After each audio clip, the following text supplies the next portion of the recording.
I opened the front door to the sight of my fiancé tangled up in my brother's arms on our living room couch. My heart slammed into my ribs so hard I thought I'd faint. This was supposed to be just another Tuesday evening. I had come home early from work to surprise her with dinner. Instead, I found this. They sprang apart the second they saw me.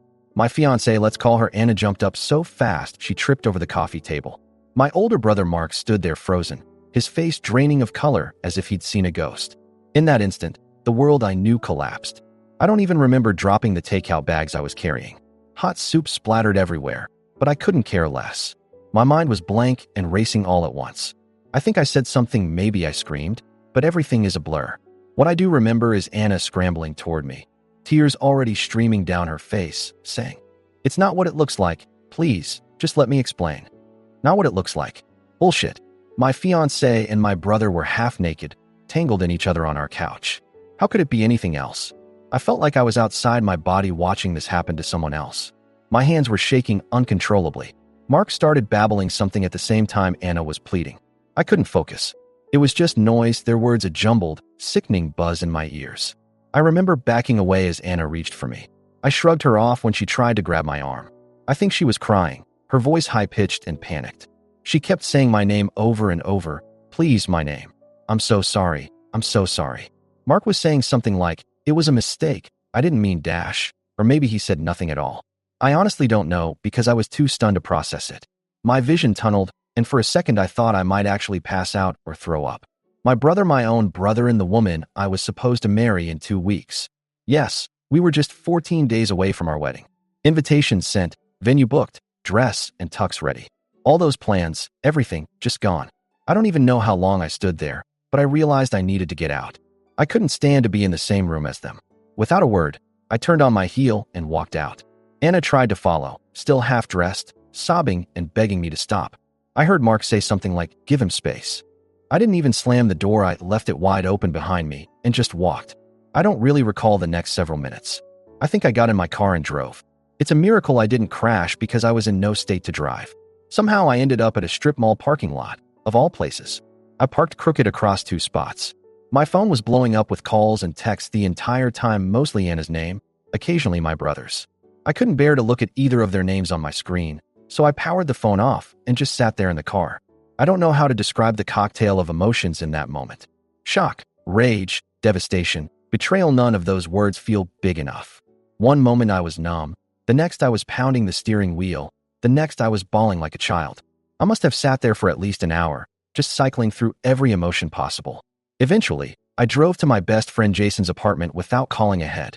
When he opened the door, I must have looked insane, eyes red, face twisted, shaking. I just croaked out, they, and couldn't finish. But Jason got it right away. He'd known me and my family and Anna for years. He guided me to the couch and got me water while I choked out the story between sobs and angry rants. The whole time I was talking, I felt this weird guilt, like I was somehow at fault for not seeing this coming. Or maybe I had done something wrong to drive her to this. Jason shut that down quick. He was furious on my behalf, kept repeating, "This is not on you. They're the assholes here, man." He asked if I wanted him to call my parents for me. They live nearby. But I said no, not yet. I couldn't handle breaking this news to my folks right then. My mom was so excited about the wedding. This would crush her. And how would my dad react to his eldest son doing something so disgusting? At some point, I crashed on Jason's couch. I don't even remember falling asleep, but I woke up at 3 a.m. with a pounding headache and swollen eyes. I turned my phone back on, bracing myself. Instantly, it buzzed with pinned-up notifications, 20 missed calls, numerous texts. Just seeing the count made my heart pound. With trembling hands, I opened the call log. 12 missed calls from Anna, 5 from my brother, 3 from my mom. Shit, at least my parents knew something was up now. I didn't have the energy to read through the texts from Anna or Mark, yet I saw the first line of a few. "Please, talk to me. It just happened once, I swear.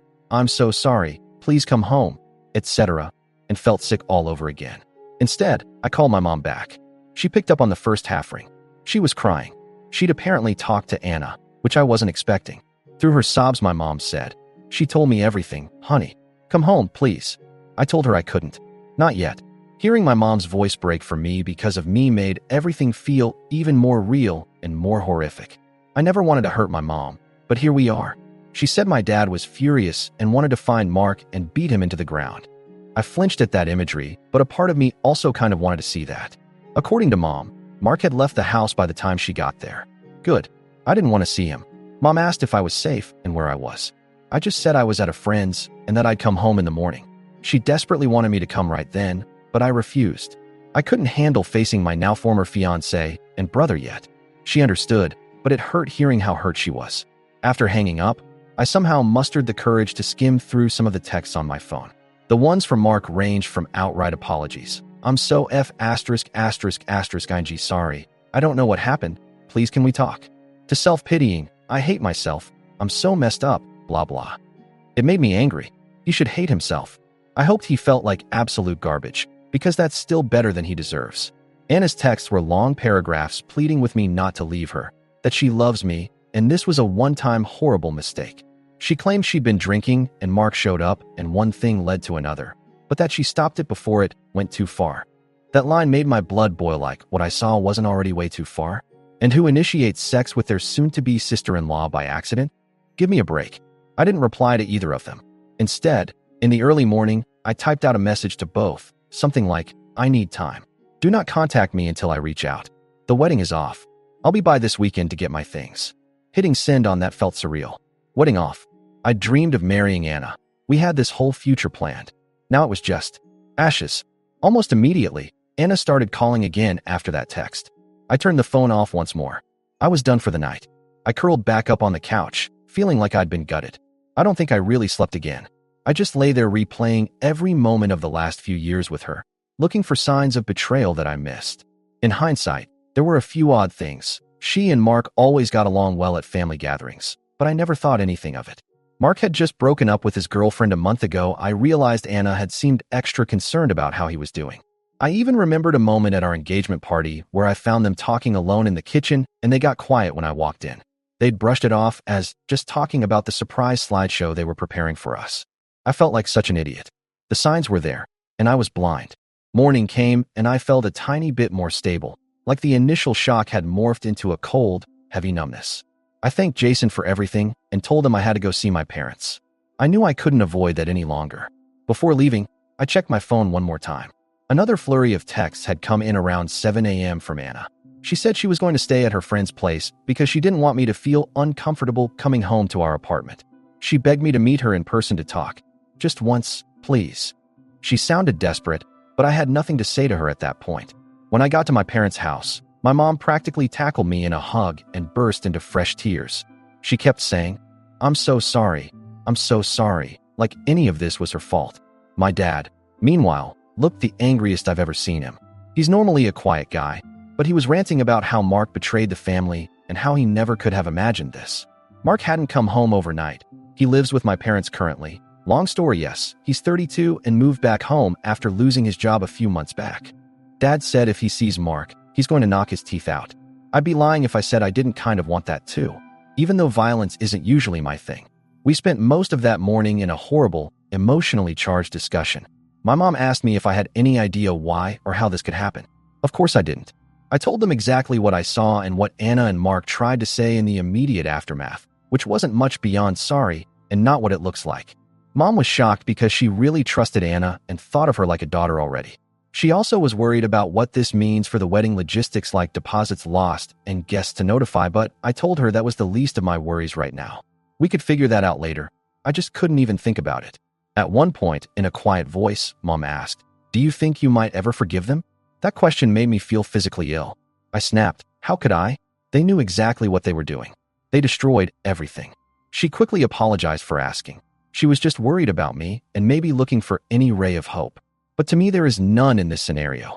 I didn't stay long with my parents because being there where my brother also lives, or lived, was making me anxious and angry.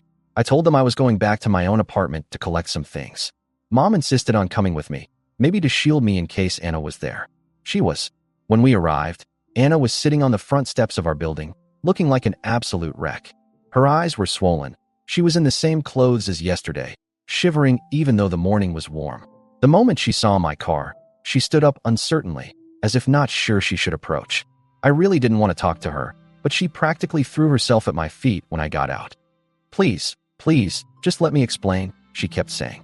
I told her to get up, because causing a scene in front of my neighbors wasn't something I wanted. We went inside, my mom following protectively, arms crossed. Inside the apartment, it smelled like spilled soup from the night before. I saw the mess I left. The containers on the floor, soup splashed on the rug. That triggered a flashback of the moment I walked in on them, and I felt a fresh surge of anger. I turned to Anna and quietly asked, "How long?" My voice sounded dangerously calm, which actually seemed to scare her more than if I yelled. She knew exactly what I meant. Still on her knees on the floor in front of me, she looked up, confused, face streaked with tears. "It was just that one time, I swear. I've never, ever done anything like this before," she said. I looked over at my mom. She was glaring at Anna, and honestly, if Mom had a shoe in hand, she might have thrown it at her. I almost believed Anna in that moment. She looked genuinely broken and horrified at herself. But I also remembered the subtle signs I'd realized I'd missed. "So you expect me to believe that you and Mark just randomly decided to hook up out of nowhere, one weeknight, 2 weeks before our wedding? You've never even flirted or anything before?" I asked, my voice rising. Anna kept insisting it was a one-time drunk mistake. She said after I left for work, Mark had come over to talk about some surprise for the wedding. Ugh, that excuse again. And he brought a bottle of whiskey as a celebration. She admitted she had too much to drink and things got out of hand. I could see my mom getting more furious as Anna spoke. I felt like I was watching someone talk from underwater, distorted and far away. My own fiancé was like a stranger to me now. I cut her off. I told her I didn't care about her excuses, that nothing would ever justify what they did. I told her the wedding was off and I wanted her out of the apartment by the end of the week. Technically, the lease is mine from before we moved in together. She started sobbing harder, practically crawling toward me and clinging to my leg. It was awful. She was wailing, saying she'd do anything, go to therapy, whatever it takes to earn my trust back, that she was sick with guilt. It's like she expected me to just change my mind. My mom finally stepped in and pulled her off me, telling her firmly, "You need to leave him alone." I was grateful. I felt so drained and angry and sad and just done. I told Anna to give me her key to the apartment.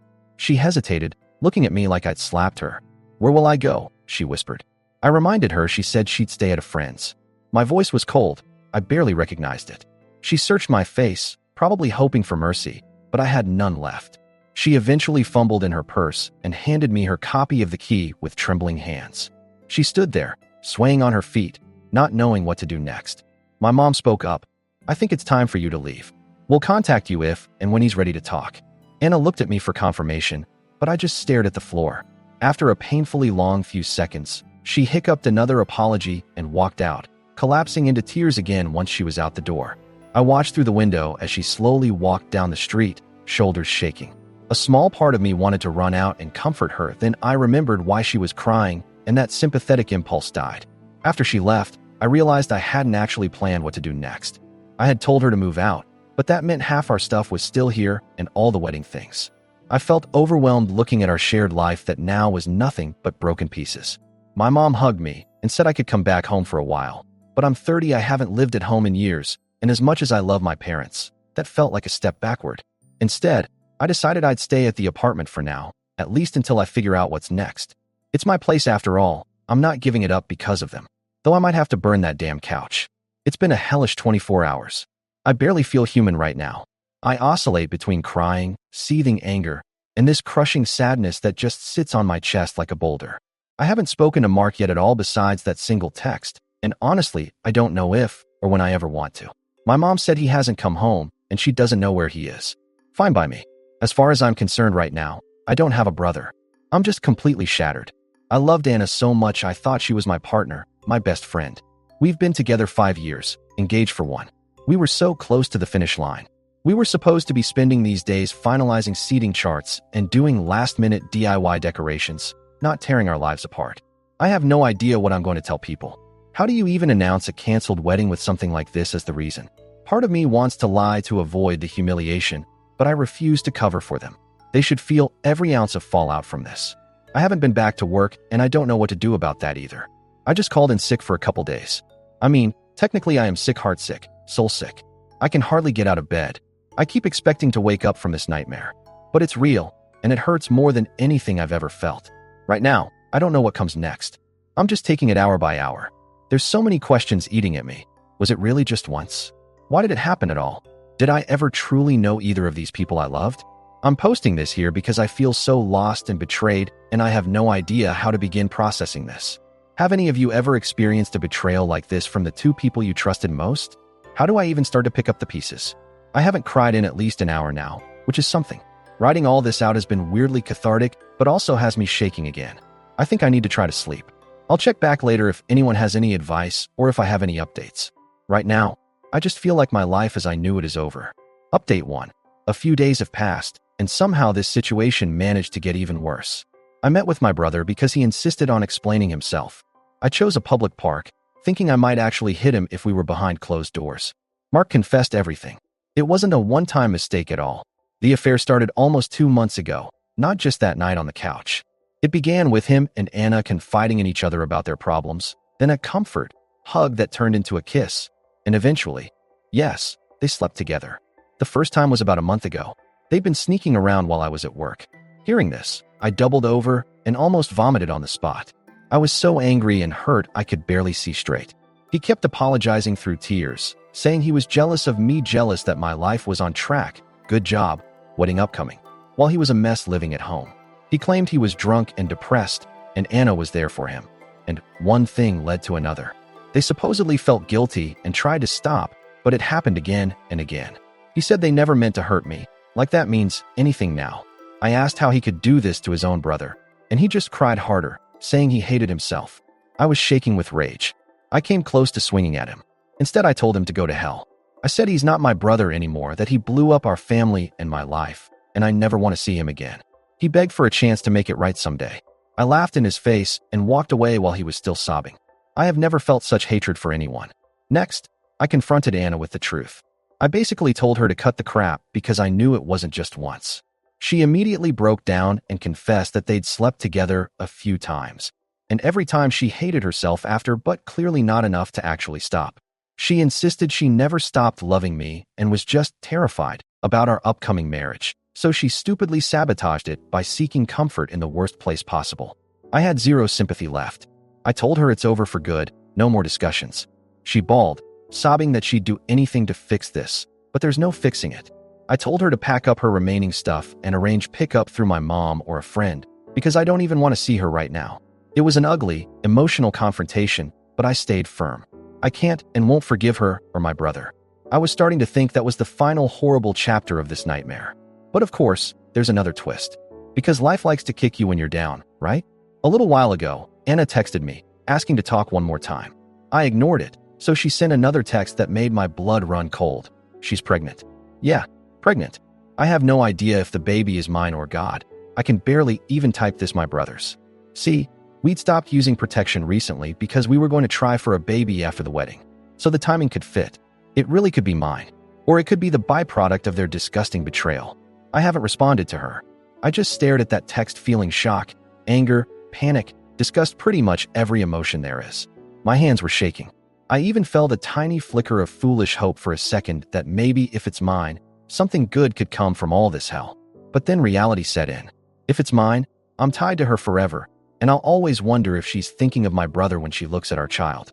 And if it's not mine, if it's his, I can't even bear to imagine that. That thought alone makes me want to scream. I haven't told my parents or anyone about this pregnancy yet. I need to verify if it's even true first. She says she doesn't know what to do and feels terrible. Well, join the club. I have no clue what to do either. The next step is for her to see a doctor, and then if it's confirmed, to get a paternity test as soon as it's possible to do one. If the baby is mine, I'll have some brutal decisions to make about our future. If it's his, I don't even want to finish that sentence. So that's where I'm at. Just when I thought it couldn't get more messed up, it did. I'll update again when I know more, but right now I feel like the ground has fallen out from under me all over again. Update 2. It's been a couple months, and I finally have some answers, none of them ideal. Yes, Anna is pregnant. We did a prenatal paternity test as soon as possible, and the baby is mine. Finding that out was a gut punch and a relief all at once. A relief because at least I'm not facing the horror of my brother being the father of my fiancé's child. A gut punch because it means I'm forever tied to the woman who betrayed me. There's no clean break. We're going to have a baby together, whether I like it or not. After getting the results, I met with Anna to discuss the future. It was the first time we'd really talked since everything went down. She was shaking when I arrived, and honestly, so was I. I told her straight out, we will co-parent, but I am not getting back together with her. She broke down crying, saying she still loves me and wishes we could be a family. I reminded her that she and my brother blew up any chance of that. Maybe I was harsher than necessary, but I needed to make my boundary clear. In the end, she understood. We agreed on a few things. She's keeping the baby, I'll be involved as the father, and we'll figure out custody and logistics before the baby is born. She's staying with a friend for now, and I'll be there for doctor appointments and the birth, but we'll keep it strictly about the baby. Telling my parents about the paternity test was another emotional ordeal. My mom actually cried with relief that the baby is mine, as messed up as that is. My dad's been supportive but still quietly furious at the situation. And Mark, well, he knows the baby isn't his. Apparently, he told my mom he hopes I'll let him be in the child's life as Uncle Mark someday. That made my blood boil. I told my parents in no uncertain terms that my brother will have nothing to do with my kid. They didn't argue. They know I mean it, though it breaks their hearts that it's come to this. Our family gatherings are basically non-existent now. I refuse to be anywhere Mark might be. So now we're in this awkward limbo. I've gone with Anna to a couple of her prenatal appointments. Hearing my baby's heartbeat for the first time was overwhelming. I felt intense joy and deep sadness all at once. I did hold it together in front of her, but later I broke down alone. This is not how I imagined having my first child. It's a strange mix of heartbreak and hope. We still have to sort out how things will work once the baby arrives. I consulted a lawyer to understand my rights and to draft a custody agreement for when the time comes. Conversations with Anna are civil but very businesslike now. We mostly text about practical things, doctor visits, finances, schedules. Occasionally she'll slip in an "I'm sorry" or "I miss you" in those messages, but I don't engage with that. I just can't. I'm trying to focus on the one bright spot, my future child. I already care about this baby, and I intend to be a good dad. But it's hard to separate that from the pain of everything else. Some nights I lie awake feeling white-hot anger. That's the bittersweet truth I have to live with now.